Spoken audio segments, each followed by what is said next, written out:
कल का थोड़ा सा रिवाइज करते हैं। कल हमने क्या देखा था, ऑक्सीडाइजिंग एजेंट्स के बारे में देख रहे थे। We were studying about some important oxidising agents.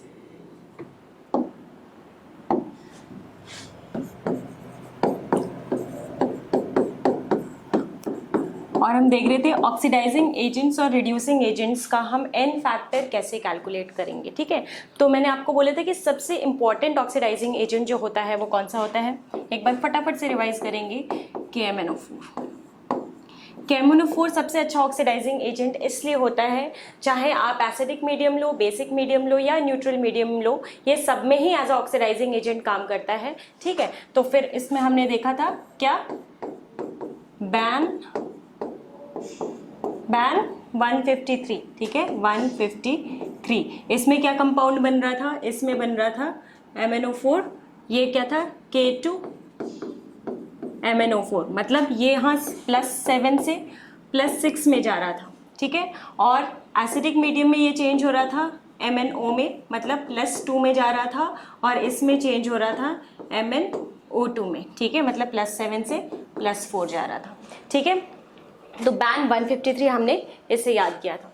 दूसरी चीज, जो सेकेंड इंपॉर्टेंट ऑक्सीडाइजिंग एजेंट था वो हमारा था K2Cr2O7। इसको हम बोलते हैं डाइक्रोमेट।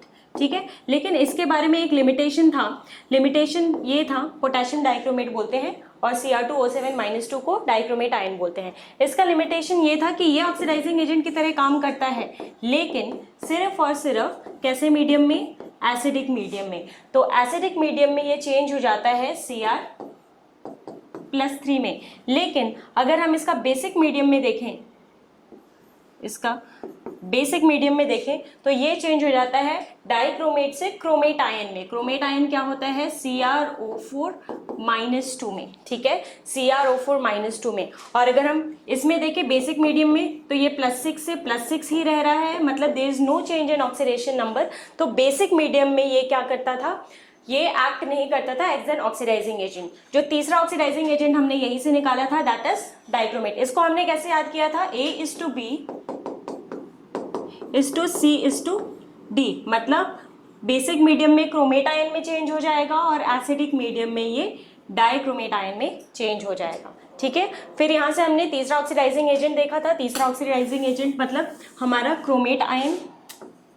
ठीक है, CrO4-2, जो कि ये देखो ये एसिडिक मीडियम में काम कर रहा था, तो वो किस में काम करेगा, बेसिक मीडियम में। और बेसिक मीडियम में इसके पास एक ही ऑप्शन है, ये +6 से किस में जा सकता है, हमेशा +3 में जाएगा। और +3 कौन सा होता है इसका, Cr+3 आयन। ठीक है, डिपेंडिंग अपॉन दी एसिड, अगर एसिड HCl है तो ये CrCl3 बना लेगा, और HNO3 है तो CrNO3 होल थ्राइस बना लेगा।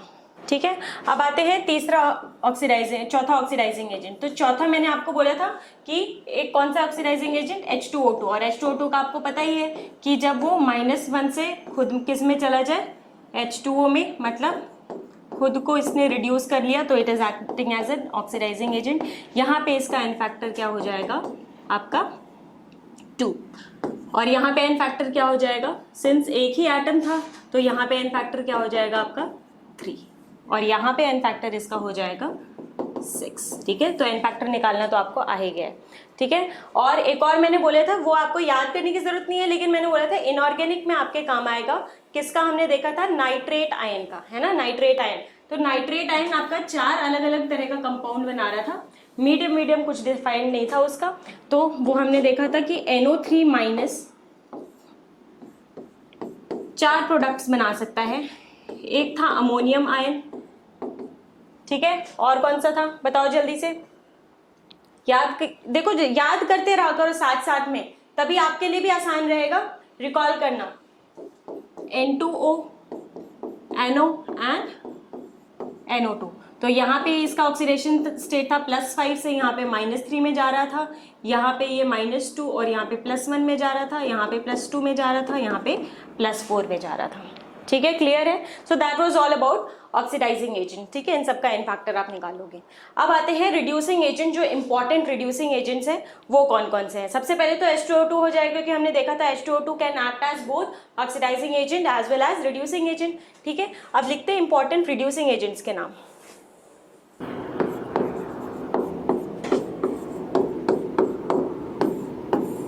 इंपॉर्टेंट रिड्यूसिंग एजेंट्स, ठीक है।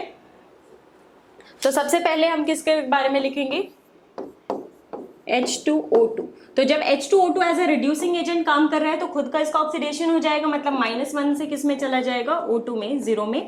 और एन फैक्टर तो हमने बताया था, इसका याद रखेंगे कि हमेशा एन फैक्टर क्या रहेगा, 2। कहीं कोई दिक्कत? अभी जो हम जितना भी अब पढ़ेंगे ना नेक्स्ट 2 क्लासेस में, वो सब आप जो ऑलरेडी पढ़ चुके हो वही सारी चीजें पढ़ेंगे, बार बार उसी को दोहराएंगे अलग अलग पॉइंट ऑफ व्यू से, और अलग अलग आपका टॉपिक बन जाएगा, ठीक है। अब उसका हम एप्लीकेशन सीख रहे हैं, आ गया है आपको सब कुछ, जितना भी इसमें मैक्सिमम चीजें थी वो सारी चीजें कवर होगी। अब हम उन चीजों का एप्लीकेशन देखेंगे। हाँ, और एक और इम्पॉर्टेंट बात, कल एक बच्चे ने पूछा था मुझसे कि what is the significance of equivalence concept, ठीक है। तो सिग्निफिकेंस क्या होगा इक्विवेलेंस कॉन्सेप्ट का? सिग्निफिकेंस ये है कि किसी भी पहले बात तो इक्विवेलेंस कॉन्सेप्ट हम यहाँ पे रिडॉक्स रिएक्शन में सीख रहे हैं, तो इसका क्या मतलब है, रिडॉक्स रिएक्शन को हम इलेक्ट्रॉन के एक्सचेंज पॉइंट ऑफ व्यू से देख रहे हैं, ठीक है। इलेक्ट्रॉन के एक्सचेंज पॉइंट ऑफ व्यू से, और इलेक्ट्रॉन के एक्सचेंज से हमने ये देखा कि अगर किसी भी एक कंपाउंड का किसी रिएक्शन में रिडक्शन हो रहा है तो दूसरे कंपाउंड का क्या हो रहा होगा, ऑक्सीडेशन हो रहा होगा। यही बोला था हमने, रिडॉक्स रिएक्शन में क्या हो रहा होगा, एक कंपाउंड का अगर रिडक्शन हो रहा है तो जरूर ही दूसरे कंपाउंड का ऑक्सीडेशन हो रहा होगा। यहां तक हम कैसे पहुंचे, यहां तक हम ऐसे पहुंचे कि जिस कंपाउंड में जितने इलेक्ट्रॉन्स गेन हो रहे होंगे उतने ही इलेक्ट्रॉन्स उसमें क्या हो रहे होंगे, लॉस हो रहे होंगे। तभी क्या हुआ, वो ओवरऑल क्या कर दिया, गेन और लॉस बराबर होके वो क्या कर दिया, एक रिडॉक्स रिएक्शन बना दिया। तो यही है सिग्निफिकेंस हमारा इसको समझने का, कि हम इसको अब एक नया टर्म, ये इलेक्ट्रॉन गेन और इलेक्ट्रॉन लॉस, हमने एक नया टर्म बना दिया, क्या, इसको एन फैक्टर। अब सारी चीजों को हम एन फैक्टर के पॉइंट ऑफ व्यू से देख रहे हैं, और हमें बैलेंस करने की जरूरत नहीं है। जब हम एन फैक्टर हमें पता है, हमें बैलेंसिंग की जरूरत नहीं है।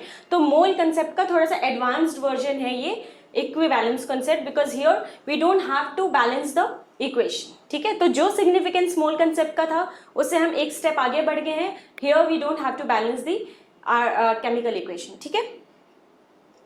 सिग्निफिकेंस समझ में आ गया हम क्यों पढ़ रहे हैं ये सारी चीजें, क्योंकि बहुत सारे रिएक्शंस ऐसे होंगे जिसको आपको बैलेंस करने में प्रॉब्लम होगी, है ना। दूसरा इंपॉर्टेंट है आपका KI। देखो KI में ऑक्सीडेशन स्टेट आयोडीन का कितना है, -1, और जब ये ऑक्सीडाइजिंग एजेंट की तरह काम करेगा, सॉरी रिड्यूसिंग एजेंट की तरह काम करेगा, तो इसका खुद का क्या हो जाएगा, ऑक्सीडेशन। मतलब ये जब I2 में चेंज हो जाएगा तब ये किसकी तरह एक्ट करेगा, एज अ रिड्यूसिंग एजेंट, ठीक है। तो unless and until you are given with a product, ठीक है, आपको अगर प्रोडक्ट नहीं पता तो ये मैं इसलिए लिखवा रही हूँ कि ये कुछ स्टैंडर्ड रिड्यूसिंग एजेंट्स हैं या फिर ऑक्सीडाइजिंग एजेंट्स हैं जिनका आपको प्रोडक्ट आप खुद प्रेडिक्ट कर सकते हो अगर क्वेश्चन में नहीं गिवन है तो जब भी KI is acting as a reducing agent तो वो हमेशा किस में कन्वर्ट हो जाएगा, जल्दी से बता दो। उसका खुद का क्या हो जाएगा, ऑक्सीडेशन हो जाएगा, और वो खुद किस में कन्वर्ट हो जाएगा, रिड्यूसिंग एजेंट में, है ना। तो इसमें एन फैक्टर क्या हो जाएगा इसका, -1 से 0 गया और एक ही एटम गया तो वो किसका क्या हो जाएगा आपका 1, ठीक है। और रिड्यूसिंग एजेंट की बात करें तो मैंने आपको बोला था कि H2C2O4 का क्या नाम होता है, H2C2O4। What is the name of H2C2O4?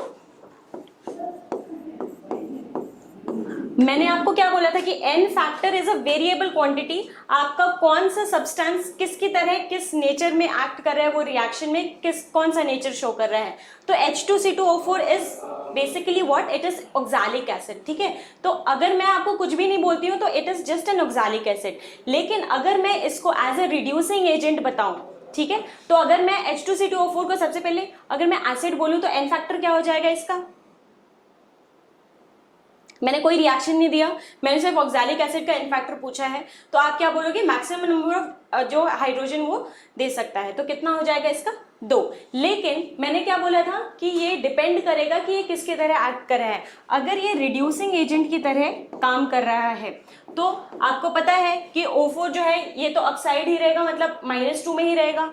H क्या रहेगा, हमेशा +1 में ही रहेगा। किसके चेंज होने की पॉसिबिलिटी है यहाँ पे ऑक्सीडेशन स्टेट, कार्बन की, और यहाँ पे कार्बन का ऑक्सीडेशन स्टेट क्या है 2 - 8 और डिवाइडेड बाई 2 6/2 -3 सॉरी +3, ठीक है, +3 में है। अब ये चेंज हो जाता है जब ये रिड्यूसिंग एजेंट की तरह एक्ट कर रहा है, तो ये चेंज हो जाएगा कार्बन डाइऑक्साइड में। याद करो जो हमने पहला रिएक्शन बैलेंस किया था वो क्या था, इसका रिएक्शन KMnO4 के साथ, तो KMnO4 was acting as oxidising agent and since it is acid, लेकिन ये किसकी तरह एक्ट करने लगा था उस रिएक्शन में, रिड्यूसिंग एजेंट की तरह, है ना। तो ये +3 में किस में चेंज हो गया, +4 में। एंड एन फैक्टर जल्दी से बता दो इसका क्या हो जाएगा, एक इलेक्ट्रॉन का लेन देन हुआ और कितने एटम के लिए हुआ, 2 एटम के लिए, तो एन फैक्टर क्या हो गया आपका 2। क्लियर है सबको। So these are some standard oxidising agent and reducing agent. तो आपके दिमाग में जब भी मैं कोई ऐसे इन सब में से किसी का नाम बोलूं, आपको फटाफट से इसका पता रहना चाहिए कि किस में कन्वर्ट होगा, एन फैक्टर क्या होगा और इससे रिलेटेड सारी चीजें। आगे बात समझ में, और वो कैसे आएगा, वो आपका प्रैक्टिस से आएगा। जितना समझा सकते थे समझा दिया है मैंने, बाकी आप इट नीड्स प्रैक्टिस, ठीक है। अब एक और पर आते हैं, चौथा Na2H2O3, इसका क्या नाम है, कोई बताएगा मुझे इसका नाम, सोडियम H2O3 -2 आयन को क्या बोलते हैं, थायोसल्फेट, ठीक है, या फिर इसको हाइपो सोल्यूशन भी बोलते हैं, हाइपो, ठीक है। तो आपको हाइपो सोल्यूशन भी आ सकता है या फिर बोलेगा sodium thiosulphate, this is what, sodium thiosulphate. Sodium thiosulphate, इसमें किसका ऑक्सीडेशन चेंज होगा, ऑक्सीडेशन स्टेट होगा सल्फर का। यहाँ पे किस ऑक्सीडेशन स्टेट में है, यहाँ पे हम एवरेज ही लेते हैं, कितना हो जाएगा 2 और ये हो जाएगा -6, कितना हो गया 4 और ये कितना हो गया डिवाइडेड बाई 2, मतलब कितना हो गया इसका +2 हो गया। ये चेंज हो जाता है टेट्राथायोनेट में। टेट्राथायोनेट कौन सा आयन होता है, जल्दी से बताओ, what is tetrathionate ion. Tetra मतलब 4, थायो मतलब सल्फर की बात हो रही है, 8 मतलब ऑक्सीजन भी है, तो S4O6 -2, और यहाँ पे क्या हो जाएगा सल्फर का oxidation state, average oxidation state की बात कर रहे हैं, तो 4 - 12 इज इक्वल्स टू -2, वो वहां पे जाएगा, कितना हो जाएगा, कितना आ जाएगा इसका 2.5। ऑक्सीडेशन स्टेट बताओ इसका, सॉरी एन फैक्टर बताओ, एन फैक्टर।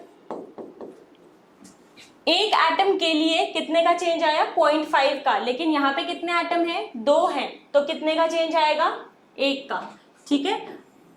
ज्यादातर हम रिएक्टेंट साइड में ही एन फैक्टर देखते हैं, लेकिन अगर मैं प्रोडक्ट साइड का एन फैक्टर पूछूं तो क्या हो जाएगा, 1 के लिए कितने का चेंज आया 0.5 का, तो 4 के लिए कितने का चेंज आएगा 2 का, ठीक है। इसमें तो कोई कंफ्यूजन नहीं है, सबको क्लियर है इसमें, किस साइड का पूछ रहे हैं, कैसे निकाल रहे हैं, क्या कर रहे हैं, ठीक है।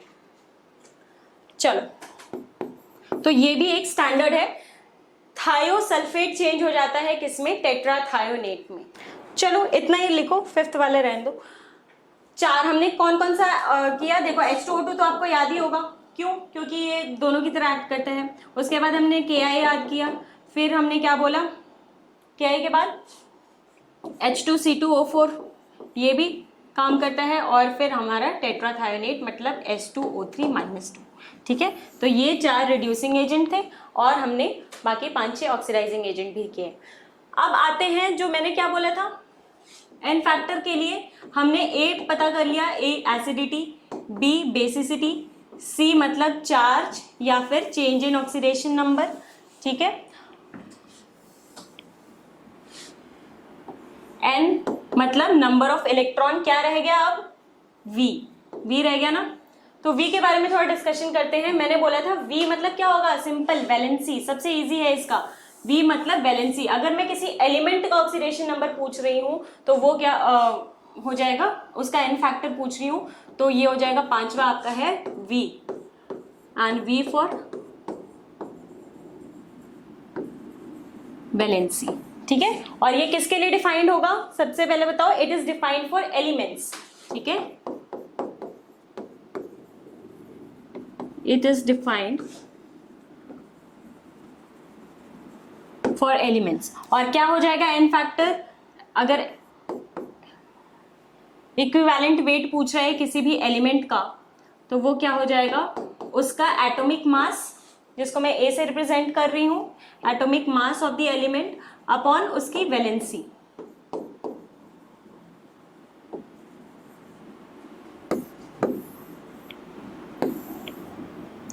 और कल कुछ बच्चों को कंफ्यूजन हो रही थी कि हम हैलोजेंस के लिए, हैलोजेंस नहीं, हम इनर्ट गैसेस के लिए एन फैक्टर क्यों नहीं डिफाइन करते हैं, क्योंकि एन फैक्टर हम तभी डिफाइन कर रहे हैं when it is undergoing any reaction.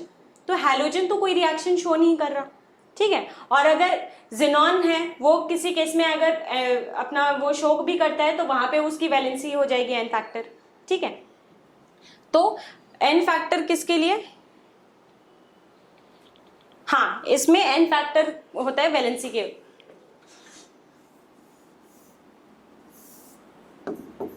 A of element upon n factor, that is bracket में लिख देना वैलेंसी।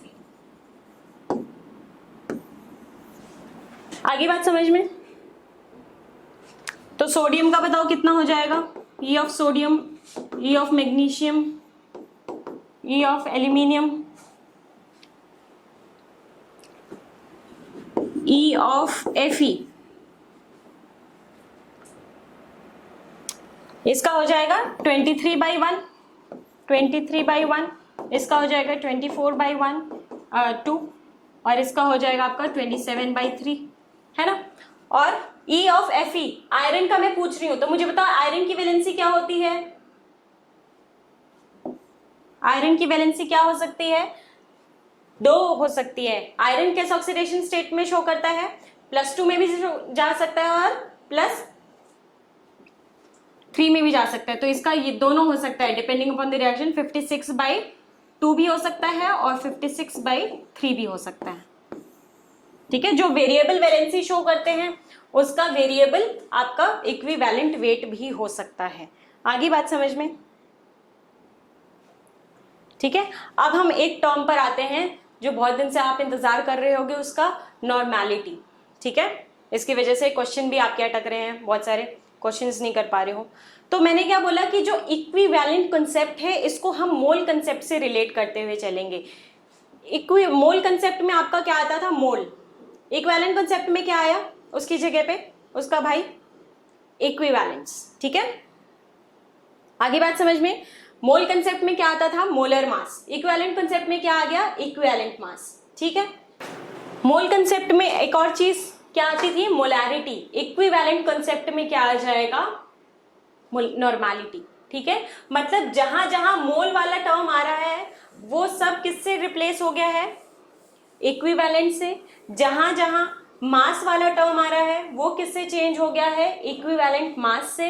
और जहां जहां मोलैरिटी वाला टर्म आ रहा है वो किससे एक्सचेंज हो गया है, नॉर्मेलिटी से। कैसे, अभी देखते हैं, ठीक है। चलो पहले अभी कुछ नहीं लिखना, सिर्फ देखना है। यहां पे है आपका इक्विवेलेंट कंसेप्ट और यहां पे है आपका मोल कंसेप्ट,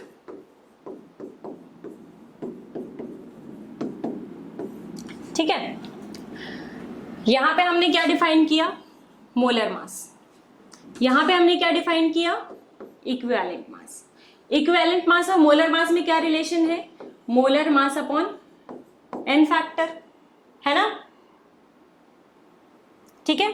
अब मैंने क्या बोला कि जहां जहां इसमें नंबर ऑफ मोल्स आ रहा था वहां वहां क्या आएगा, नंबर ऑफ इक्विवेलेंट। जहां जहां मोलर मास आ रहा था वहां वहां क्या आ जाएगा, इक्विवेलेंट मास। मोलैरिटी का कोई डेफिनेशन, मोलैरिटी का फॉर्मूला बता सकता है मुझे,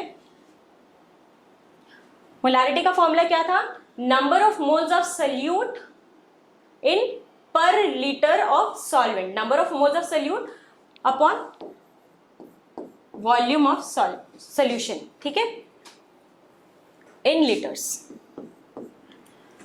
तो मुझे बताओ नॉर्मेलिटी में क्या हो जाएगा, जहां जहां मोल्स था वहां वहां क्या आ जाएगा,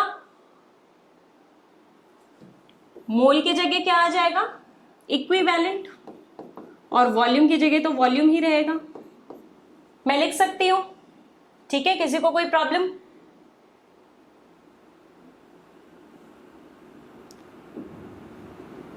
और ये क्या था, इसका भी हम रिलेशन लिख देते हैं n इंटू एन फैक्टर, ठीक है।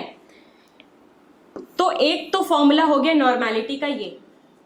अब ये ऊपर के दो फॉर्मूले यूज करके हम नॉर्मेलिटी का और भी फॉर्मूला बताएंगे। यहाँ पे क्या होता था, m1v1 इक्वल्स टू m2v2, ये चीज कब होती थी, कोई मुझे बताएगा ये चीज कब होती थी? जब हम क्या करते थे, डाइल्यूशन करते थे। जब डाइल्यूशन करते थे तो नंबर ऑफ मोल्स क्या रहते थे, कंजर्व्ड रहते थे, इसीलिए हमने m1v1 और m2v2 किया था।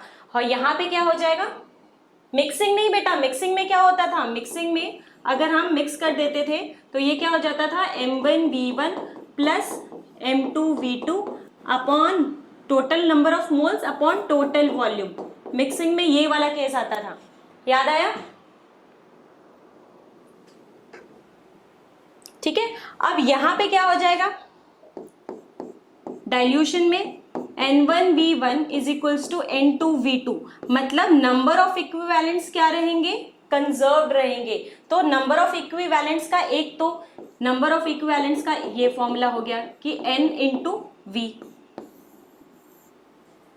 ठीक है। एक फॉर्मूला आपका हो गया ये। अब मुझे बताओ, नॉर्मेलिटी और मोलारिटी में भी तो कोई रिलेशन होगा, कैसे निकालेंगे उसको? देखो मैंने क्या बोला, normality is equals to number of equivalents upon volume, ठीक है। नंबर ऑफ इक्विवेलेंट्स को मैं क्या लिख सकती हूं, n इंटू एन फैक्टर लिख सकती हूं, ठीक है, अपॉन वॉल्यूम लिख दिया।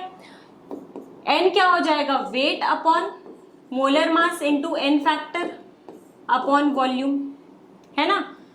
ये चीज क्या है, वेट अपॉन मोलर मास, या फिर मैं यहां से ये चीज बोलूं, ये चीज क्या है, m है। तो मैं क्या बोल सकती हूं कि normality is equals to molarity into n factor. ये आपके आगे नेक्स्ट फॉर्मूला, ठीक है। इसको याद कैसे रखेंगे, नमन पता है ना, नमन क्या बच्चों का नाम होता है, नमन, न म न, normality is equals to molarity into n factor, ठीक है। कैसे याद करोगे इसको, नमन से, ठीक है। अगर मैं इसको चलो n/v नहीं लिखती तो मैं ऐसे भी लिख सकती हूं, दोनों में तभी आएगा। नॉर्मेलिटी नंबर ऑफ इक्विवेलेंट्स क्या होता है, वेट अपॉन इक्विवेलेंट मास, ठीक है, अपॉन वॉल्यूम। और इक्विवेलेंट मास क्या होता है, weight upon molar mass upon n factor upon volume. N factor ऊपर जाएगा, ये आ जाएगा weight upon molar mass into volume into n factor, ठीक है। दोनों केस में हमारा क्या आ रहा है, normality is equals to molarity into n factor. आगे बात समझ में, नॉर्मेलिटी क्या है समझ में आ गया। मोल कंसेप्ट में जो मोलारिटी आ रहा था, इक्विवेलेंट्स के टर्म्स में वही चीज इक्विवेलेंट कंसेप्ट में नॉर्मेलिटी आ गया, ठीक है। और इसका हम कैसे डिफाइन भी यहाँ पे कर सकते हैं, क्या, normality is what, number of equivalents of solute in per litre of solution, ठीक है। अब चलो हम नॉर्मेलिटी को डिफाइन करने चलते हैं। इतना सब क्लियर हो गया सबको? चलो अभी ये सारे फॉर्मूले में लिखवाऊंगी भी तो और आपको क्लियर हो जाएगा। हेडिंग डालो नॉर्मेलिटी।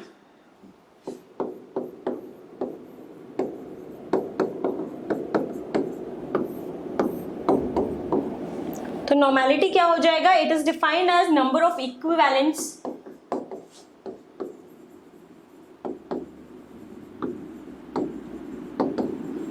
number of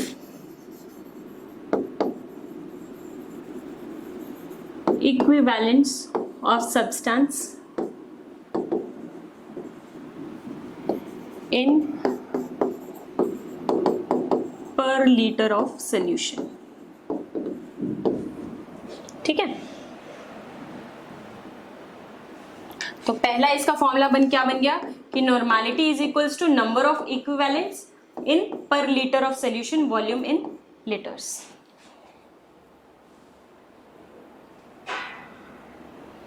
ठीक है। क्लियर है इतना सबको?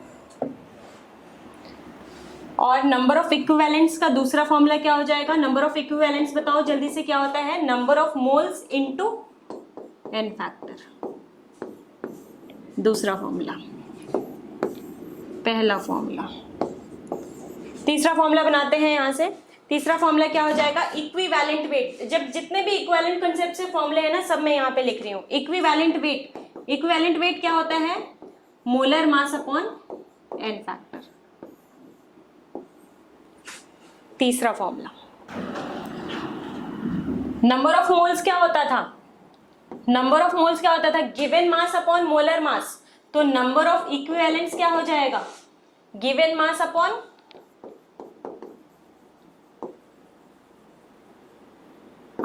Equivalent mass. मतलब मैं कह सकती हूं कि Ne is equals to W which is represented by given mass upon equivalent mass, जिसको हम E से रिप्रेजेंट कर रहे हैं। किसका फॉर्मूला आ गया? चौथा फॉर्मूला। ठीक है, फिफ्थ फॉर्मूले पर आते हैं। आप देखो, normality is equals to number of equivalents upon volume. इसको हम लिखेंगे n into n factor upon volume, और ये चीज आपकी आ गई क्या? Molarity into n factor. तो तीसरा फॉर्मूला आ गया normality is equals to molarity into n factor, पांचवा फॉर्मूला। इसको कैसे याद करोगे? या तो हिंदी में लिख लो नमन, मतलब normality, molarity and n factor. English में भी लिखोगे तो बात वही है। ठीक है, अब देखो, जब भी वॉल्यूम लीटर्स में था तो किस में आता था? मोलारिटी किस में आता था? मोल्स में आता था। ठीक है, हम मोल्स लेते थे।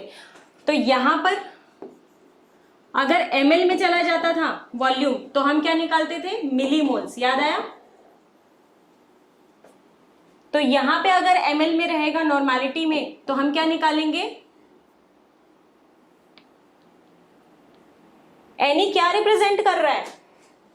नंबर ऑफ इक्विवेलेंट्स रिप्रेजेंट कर रहा है कि कितने इक्विवेलेंट रिएक्ट कर रहा है। यहां पे क्या हो जाएगा? मिली इक्विवेलेंट्स, मिली इक्विवेलेंट्स। तो इसको हम MEQ से भी डिनोट करेंगे अपने क्वेश्चन में। आगे बात समझ में? तो ये सारी चीजें क्या है आपके, इतने जितने भी इक्विवेलेंट कॉन्सेप्ट में फॉर्मूले थे, ये मैंने सारा ही सम अप कर दिया। 5 फॉर्मूले, इससे बाहर आपको कुछ नहीं आ सकता है। ठीक है, अगर एक और चीज लिख लो, अगर मिक्सिंग वाला, डाइल्यूशन वाला केस होगा तो क्या हो जाएगा? आगे लिखना है वो सब तो आप खुद आगे जितना मर्जी फॉर्मूला बनाते जाओ। डाइल्यूशन वाले केस में क्या हो जाएगा? डाइल्यूशन या फिर नंबर ऑफ इक्विवेलेंट्स अगर बराबर करने हैं आपको, या फिर इफ मैंने क्या बोला था कि किसी भी रिएक्शन में नंबर ऑफ इक्विवेलेंट्स क्या रहेगा? हमेशा बराबर रहेगा। ठीक है, तो नंबर ऑफ इक्विवेलेंट्स इक्वल होंगे, नंबर ऑफ इक्विवेलेंट्स अगर इक्वल होंगे तो हम क्या लिख सकते हैं? N1V1 is equals to N2V2 लिख सकते हैं, है ना? तो ये आ गया आपका छठा फॉर्मूला कि नंबर ऑफ इक्विवेलेंट्स, जो कि हमने ऑलरेडी हम प्रूव कर चुके हैं कि किसी भी रिएक्शन में कितने भी चाहे रिएक्टेंट्स हो, कितने भी प्रोडक्ट्स हो, उसके नंबर ऑफ इक्विवेलेंट्स हमेशा इक्वल रहेंगे। मतलब N1V1 is equals to N2V2 रहेगा। ठीक है, डाइल्यूशन कर लो, डाइल्यूशन में भी होगा, लेकिन हमें यहाँ पे we are concern with number of equivalents निकालने के लिए हम यहाँ पे ज्यादा यूज करते हैं। डाइल्यूशन में आप मोलारिटी वाला यूज करते हो या नॉर्मैलिटी भी यूज कर सकते हो, नंबर ऑफ इक्विवेलेंट्स इक्वल, या फिर in the case of dilution also. ठीक है, क्योंकि मोलारिटी वाले में आप क्या करते थे? पहले रिएक्शन बैलेंस करते थे, यहाँ पे आपको बैलेंसिंग की जरूरत नहीं है। चलो अब क्वेश्चन करें नॉर्मैलिटी पे। तो क्वेश्चन लिखो पहला कि calculate the normality of following solution. सब में हमें नॉर्मैलिटी ही कैलकुलेट करनी है। ठीक है, पहला है आपका 4.9 ग्राम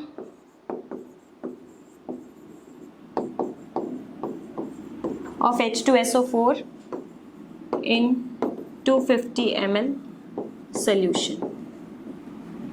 ठीक है, दूसरा है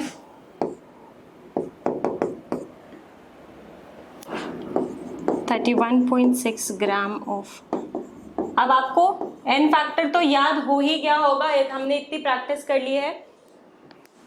इन 500 ml solution and the solution is given acidic।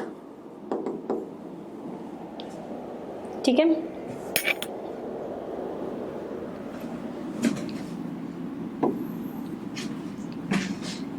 तीसरा है आपका 7.4 gram of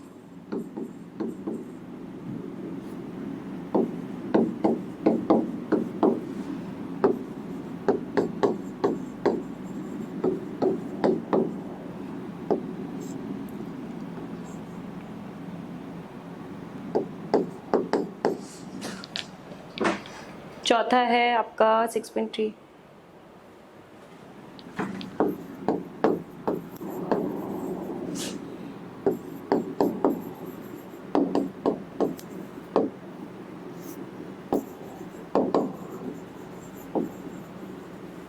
6.3 gram of oxalic dihydrate in 200 ml solution.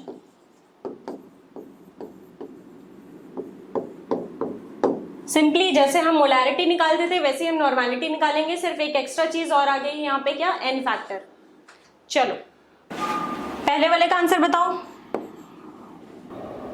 2/5 मतलब 0.4। जैसे मोलैरिटी के लिए हम एम यूज करते थे ना, नॉर्मेलिटी के लिए हम एन यूज करेंगे।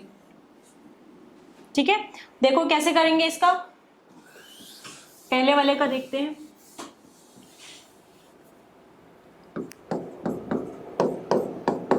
फोर 4.9 और आपको इसका पता है 98 होता है, और कितना ml सोल्यूशन है 250, मतलब 250 ml में है, इसलिए 10 का पावर -3 और इनटू हम कर देंगे एन फैक्टर। एन फैक्टर यहाँ पर क्या हो जाएगा, 2। ठीक है, ये किस में गया 0.1 और ये किस में गया 2 में, और ये आपका आ गया 250 ऊपर जाएगा। ठीक है, तो ये हो जाएगा 4, तो ये कितना हो जाएगा 2/5 मतलब 0.4 नॉर्मल। आ गया था ये सबका, इजी था, है ना। दूसरा देखते हैं, दूसरा क्या बोल रहा है। 31.6 ग्राम है, इसका नंबर ऑफ मोल्स निकालते हैं। कितना आएगा KMnO4 का, 39 + 55 + 64 कितना आ रहा है, कितना होता है 158, 9 5 हाँ 158, और ये कितना जा रहा है 0.5 मतलब 0.5 ही कर दे रही हूँ। एन फैक्टर क्या लिया है यहाँ पे, जल्दी बताओ। एन फैक्टर किस में जाता है, एसिडिक मीडियम में +7 से +2 जाता है, मतलब 5। ये आ गया आपका 0.1 और ये आपका गया किस में 0.2 में। ठीक है, तो क्या आ गया आपका 2 नॉर्मल, 2 नॉर्मल आ गया। दूसरा सही है सबका, सेकंड का आंसर आ गया था सबका। चलो तीसरे पे जाते हैं। कैल्शियम हाइड्रोक्साइड, एन फैक्टर हमने सबसे पहले क्या लिया, कितना लिया है 7.4 ग्राम अपॉन, कैल्शियम हाइड्रोक्साइड का मतलब 40 और कितना 34 74 ही होगा, अपॉन 0.1 लीटर और इंटू 2, ये क्या गया 0.1 में, और अगेन यहाँ पे क्या आ गया 2 नॉर्मल। ठीक है, अब देखो इसमें आपको ऑक्सैलिक डाइहाइड्रेट का फॉर्मूला नहीं समझ में आ रहा होगा, तो ऑक्सैलिक कौन सा आयन होता है, ऑक्सैलिक कौन सा, ऑक्सैलिक एसिड होगा, तो फिर हम उसको क्या बोलते हैं H2C2O4। ऑक्सैलिक डाइहाइड्रेट ही बोला था ना मैंने, ऑक्सैलिक एसिड डाइहाइड्रेट, सॉरी पूरा नाम है इसका oxalic acid dihydrate, acid dihydrate. Dihydrate का क्या मतलब है, इसके साथ कितना वाटर जुड़ा हुआ है 2H2। ठीक है, तो इसका क्या हो जाएगा, ऑक्सैलिक एसिड डाइहाइड्रेट का मास कितना हो जाएगा, जल्दी से निकाल के बताओ। 24 और ये 4, 24 और 2 26 और 64, कितना हो गया 80, और ये कितना आ गया 126, है ना। 18 इंटू 2 126 आ रहा है ना। अब देखो इसका कैसे करेंगे हम, सिंपल। अब हमारा ये आ गया तो 6.3 अपॉन 126, एन फैक्टर क्या होगा इसका 0.2। What will be the n factor, क्या मुझे कोई एन फैक्टर बता सकता है इसका। क्या ये वाले H2O में से कुछ होगा, ये वाला H2O तो क्या है, सिर्फ हाथी का दांत दिखाना का है सिर्फ। एक्चुअली में कौन सा वाला देगा, ये जो H2C2O4 है यही वाला हाइड्रोजन दे सकता है, ठीक है। तो इंटू 2 कितना है इसका आंसर, इसका भी 2 नॉर्मल। समझ में आ गया नॉर्मेलिटी कैसे निकालेंगे, सिंपली मोलैरिटी निकालो और उसके एन फैक्टर से मल्टीप्लाई कर दो, ठीक है। आप देखो अगर किसी क्वेश्चन में नॉर्मल लिखा हो कि नॉर्मल सोल्यूशन मतलब क्या है उसका, कितना नॉर्मल सोल्यूशन है, बोला जाता था ना मोलर सोल्यूशन। तो अगर क्वेश्चन में मोलर सोल्यूशन था तो हम क्या लेते थे, 1 मोलर लेते थे। अगर नॉर्मल सोल्यूशन है इसका क्या मतलब है कि 1 equivalent of solute is present, ठीक है। 1 इक्विवेलेंट सोल्यूट प्रेजेंट है किसमें, 1 litre, 1 equivalent of solute in 1 litre water, 1 litre solution, ठीक है। मतलब हो गया इसका 1 नॉर्मल, 1 नॉर्मल। सेकेंड आते हैं किस पे, सेमी नॉर्मल। सेमी नॉर्मल का क्या मतलब है, n/2, n/2। इसका क्या मतलब है, यहां पे कितना है, half equivalent of solute in 1 litre of solvent, ठीक है। पेंटीनॉर्मल, पेंटीनॉर्मल का क्या मतलब है, पेंटीनॉर्मल सोल्यूशन का क्या मतलब है, n/5, मतलब 1/5 equivalents of solute in 1 litre of solvent, ठीक है। डेसीनॉर्मल भी आता है बहुत क्वेश्चन में। डेसीनॉर्मल का क्या मतलब है, डेसीनॉर्मल का मतलब है n/10, मतलब 1/10 equivalents of solute in 1 litre of solvent, ठीक है। इतना ही आता है आपका, ठीक है। डाइल्यूशन का तो आपने लिख ही लिया था कि डाइल्यूशन के केस में क्या हो जाएगा, N1V1 is equals to N2V2 in case of dilution, लिखा था ना। मिक्सिंग वाला भी लिख लो, जहां पे 5-6 फॉर्मूले लिखे थे ना वहां पे 6 फॉर्मूले हो गए थे, 7वां फॉर्मूला लिख लो। क्या हो जाएगा मिक्सिंग का, मिक्सिंग का क्या हो जाएगा, total number of equivalents upon total volume. Mixing का क्या हो जाएगा, normality of mixing N1V1 plus N2V2 total equivalents upon total volume, that is V1 plus V2, ठीक है। अब इस पे क्वेश्चंस करते हैं, फिल इन द ब्लैंक्स।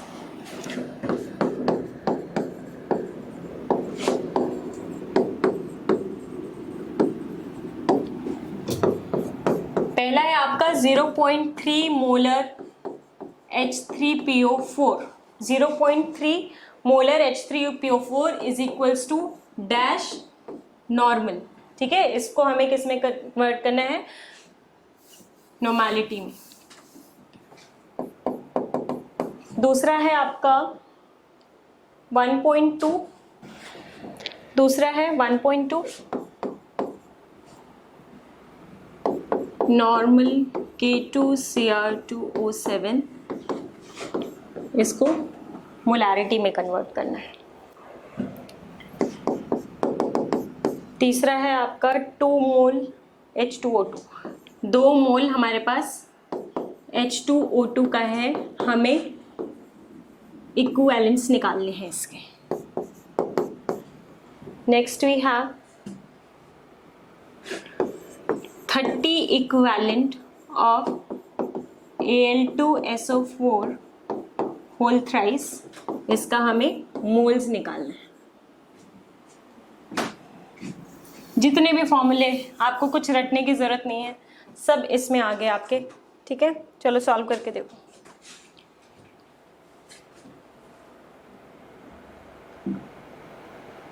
इसका क्या हो जाएगा, यहाँ पे H3PO4 का एन फैक्टर आपको पता है क्या होता है, एन फैक्टर होता है इसमें 3, हाँ 3 ही होता है, H3PO4 है ना।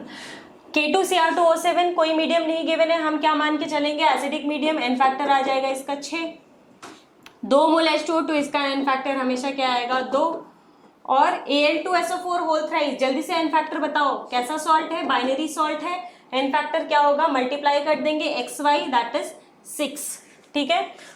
मोलारिटी से नॉर्मेलिटी में आना है तो क्या होता है, normality is equals to molarity into n factor, 0.9 हो जाएगा। नॉर्मेलिटी से मोलारिटी में जाना है, एन फैक्टर से डिवाइड कर देंगे तो कितना आ जाएगा, 0.2 आ जाएगा। मोल से इक्विवेलेंट में जाना है, एन फैक्टर से मल्टीप्लाई कर देंगे, कितना आ जाएगा 4, और इक्विवेलेंट से मोल में जाना है, एन फैक्टर से डिवाइड कर देंगे, कितना आ जाएगा 5। किसी को कोई दिक्कत? चलो एक और क्वेश्चन लिखो।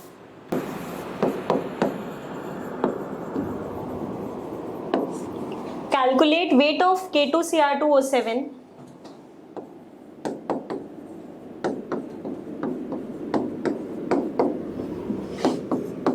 present in 20 ml of decinormal solution। चलो, weight of K2Cr2O7 present in 20 ml of decinormal solution। Parts पर मिलियन हम पढ़ेंगे आगे, पार्ट्स पर मिलियन भी आएगा, चिंता मत करो। पार्ट्स पर मिलियन कुछ नहीं होता है, जैसे नॉर्मेलिटी है ना वैसे ही उसमें क्या हो जाएगा, पार्ट्स सोल्यूट का मास, ठीक है, और उसका कितने पार्ट्स में, 10 का पावर 6 में, मिलियन मतलब 10 का पावर 6, वो हम आगे पढ़ेंगे अच्छे से जब आप हार्डनेस ऑफ वाटर पढ़ोगे तो ये हो जाएगा क्वेश्चन। सबसे पहले तो हम क्या निकाल लेंगे, इसका इक्विवेलेंट निकाल लेंगे, और इक्विवेलेंट निकाल के हम क्या निकाल लेंगे, वेट निकाल लेंगे, ठीक है।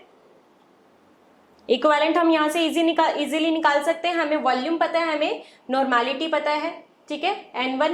N इंटू वी से क्या निकल जाएगा, इक्विवेलेंट, और फिर नॉर्मेलिटी इक्विवेलेंस का फॉर्मूला लगा देंगे। कितना आ रहा है आंसर, जल्दी बताओ सॉल्व करके। देखो डेसिनॉर्मल मतलब नॉर्मेलिटी आपको गिवन है 1/10, वॉल्यूम आपको 20 ml गिवन है, तो 20 इंटू 10 का पावर -3, दोनों को मल्टीप्लाई कर दोगे, आपका क्या आ जाएगा, नंबर ऑफ इक्विवेलेंट्स आ जाएंगे, ठीक है, मतलब 2 इंटू 10 का पावर -3, और ये क्या किसके बराबर होगा, गिवन वेट जो कि हमें निकालना है upon molecular weight. Molecular weight कितना आ जाएगा, Cr2 का कितना होता है 52 इंटू 52, और इसका होता है 39 into 2 plus 52 into 2 plus 16 into 7, कितना आया, कुछ निकाला भी है तुम लोगों ने, बताओ इसका कितना आ जाएगा, इसका मोलर मास कितना आएगा K2Cr2O7 का, वेरी गुड, 294 इंटू 294। क्या नहीं निकाल सकते हम, बिल्कुल निकाल सकते हैं, वेट कितना आ जाएगा, 294 इंटू 2 कितना आ जाएगा, okay weight into 6, sorry into 6, ठीक है, इंटू 6, एन फैक्टर को तो हमें भूलना ही नहीं है, नंबर ऑफ इक्विवेलेंट्स, ठीक है। कितना आ जाएगा, यहाँ से सॉल्व करोगे, ये इसको 3 से मल्टीप्लाई करोगे, और ये आ जाएगा 98, 0.098 आ रहा है, 0.098 आ रहा है, 0.098 आ रहा है।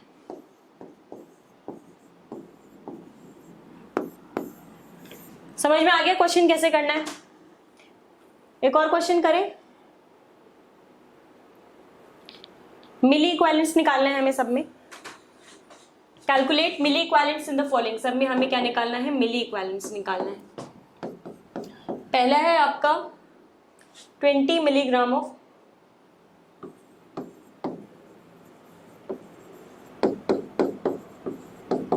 NaOH। कोई बात नहीं, 1-1.5 घंटे की क्लास में आपका क्या हो जाएगा, या फिर आज एक्सटेंड कर लो।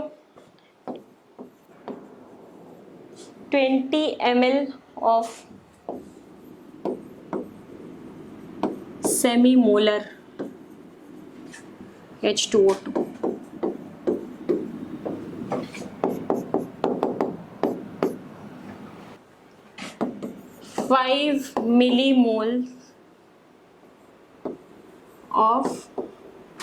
5 millimole of HCl। and 0.49 gram of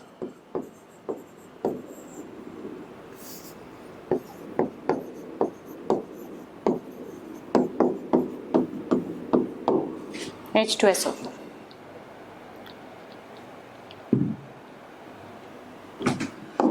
चलो सॉल्व करते हैं। 20 मिलीग्राम, देखो मिलीग्राम में है तो हमें कन्वर्जन करने की जरूरत नहीं है। ओके ठीक है, मिलीग्राम में इसलिए कोई कन्वर्जन करने की जरूरत नहीं क्योंकि हमें मिलीग्राम में गिवन भी है और हमें निकालना भी मिली इक्विवेलेंट्स है। ठीक है, अगर ग्राम में गिवन होता तब हम उसको मिलीग्राम में कन्वर्ट करते। तो 20/40 इंटू इसका एन फैक्टर कितना आ गया 1, तो क्या आ गया आपका 1/2। ठीक है, 1/2 इक्विवेलेंट्स। अगेन ये भी ml में गिवन है तो कोई कन्वर्जन करने की जरूरत नहीं है, सेमी मतलब 1/2। ठीक है, तो सेमी मोलर है, मोलारिटी को नॉर्मेलिटी में कन्वर्ट कर देते हैं, इंटू 2 कर देंगे और 20 ml है तो कितना आ गया आपका 20 इक्विवेलेंट्स। 5 मिली मोल है तो कोई कुछ करने की जरूरत नहीं, इंटू 1 कर देंगे 5।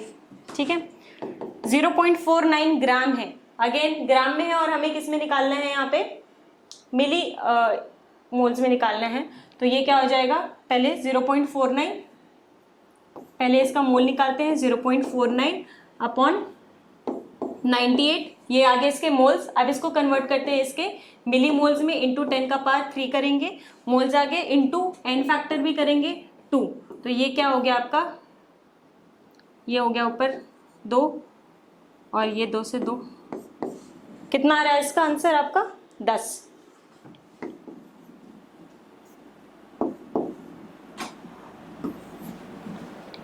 ठीक है,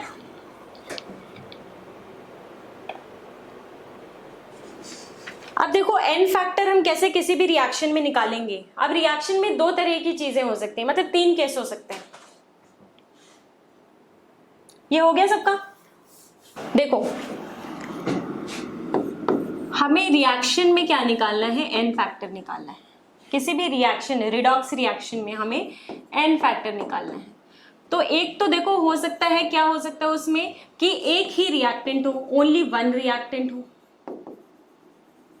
और एक चीज हो सकती है इसमें कि मोर देन 1 रिएक्टेंट हो, मोर देन 1 रिएक्टेंट हो। ठीक है, अब इसमें जो एन फैक्टर है या जो ऑक्सीडेशन स्टेट है, हो सकता है क्या हो, सिर्फ एक का चेंज हो रहा हो, only 1 reactant is changing its oxidation state. ठीक है, या फिर क्या हो सकता है, पहली पॉसिबिलिटी। दूसरी पॉसिबिलिटी ये हो सकती है कि दोनों का ऑक्सीडेशन स्टेट क्या कर रहा हो, इंक्रीज कर रहा हो। ठीक है, तीसरी पॉसिबिलिटी हो सकती है कि ऑक्सीडेशन स्टेट कैसे हो सकता है चेंज। देखो ऑक्सीडेशन स्टेट का हम चेंज देख रहे हैं, 1 रिएक्टेंट में तो हम इजीली निकाल लेंगे। अगर मल्टीपल रिएक्टेंट्स हैं, मोर देन 1 रिएक्टेंट है, तो ऑक्सीडेशन स्टेट क्या हो सकता है 2 अगर रिएक्टेंट है तो दोनों का इंक्रीज कर रहा हो, या फिर दोनों का डिक्रीज कर रहा हो, या फिर एक का इंक्रीज कर रहा हो और एक का डिक्रीज कर रहा हो। इस 3 केस से ज्यादा कुछ हो सकता है क्या? अगर किसी का नहीं हो रहा है तब तो कोई प्रॉब्लम ही नहीं है, तब तो वो रिडॉक्स रिएक्शन ही नहीं है। यही हो सकता है ना, बोलो बच्चों। आप देखो, मान लो मेरे पास 5 रुपए हैं, आपके पास 10 रुपए हैं। ठीक है, मेरे 2 रुपए लॉस हुए। देखो ऑक्सीडेशन स्टेट में बता रही हूँ कि कैसे चेंज हो सकता है, या तो दोनों का इंक्रीज हो सकता है या दोनों का डिक्रीज हो सकता है, या एक का इंक्रीज और एक का डिक्रीज हो। इसके अलावा तो कुछ और पॉसिबिलिटी बन नहीं सकती है। अब जैसे मेरे पास अगर 5 रुपए, आपके पास 10 रुपए हैं। ठीक है, मैंने 2 रुपए लॉस किए। ठीक है, मेरे 2 रुपए गुम हो गए और आपके 4 रुपए गुम हो गए, तो टोटल कितने रुपए गुम हुए? क्या किया आपने, ऐड कर दिया, 6 रुपए गुम हो गए दोनों के। ठीक है, अब मेरे को उससे मतलब नहीं है कि वो घटा या बढ़ा। अब मान लो मेरे पास 10 रुपए, मेरे पास कितने भी रुपए हो, ठीक है, और आपके पास कितने भी रुपए हो, आपने 100 रुपए कमाए और मैंने 200 रुपए कमाए, तो हमने कितने रुपए मिलके कमा लिए दोनों ने? टोटल कितना नेट हमारा वो प्रॉफिट हुआ? 300 का। हमने क्या किया, टोटल क्या कर दिया, ऐड कर दिया। तो अगर देखो दोनों इंक्रीज कर रहा हो या डिक्रीज कर रहा हो तो दोनों में हम क्या कर रहे हैं, सिंपली n फैक्टर जो है दोनों का हम क्या कर रहे हैं, n1 प्लस n2 कर दे रहे हैं ना। चाहे इंक्रीज हो रहा हो दोनों का या फिर दोनों का डिक्रीज कर रहा हो n फैक्टर, हमने क्या किया, उसको ऐड कर दिया। ठीक है, अभी ये जो मैं आपको रामकथा सुना रही हूँ इसको हम प्रूफ भी करेंगे। ठीक है, अगर ये आप याद करो, एक का इंक्रीज कर रहा है और एक का डिक्रीज कर रहा है, ऐसा केस कौन से टाइप के रिएक्शन में होता है, रिडॉक्स रिएक्शन को कौन सा टाइप है ये, जिसमें इंक्रीज भी करता है और डिक्रीज भी करता है, डिस्प्रपोर्शनेशन रिएक्शन। Very good. तो डिस्प्रपोर्शनेशन रिएक्शन में जो नेट एन फैक्टर है, इसमें तो हमने ऐड कर दिया, डिस्प्रपोर्शनेशन रिएक्शन में जो नेट एन फैक्टर होता है वो हम निकालते हैं, उसका एलसीएम ले लेते हैं, बोलते हैं n1 n2 upon n1 plus n2 से। ठीक है, ये आपको याद रखना है, n1 n2 upon n1 plus n2। किसी भी रिडॉक्स रिएक्शन जो डिस्प्रपोर्शनेशन हो रहा है जिसमें, उसका n फैक्टर कैसे निकालोगे आप, n1 n2 upon n1 plus n2 से। ठीक है,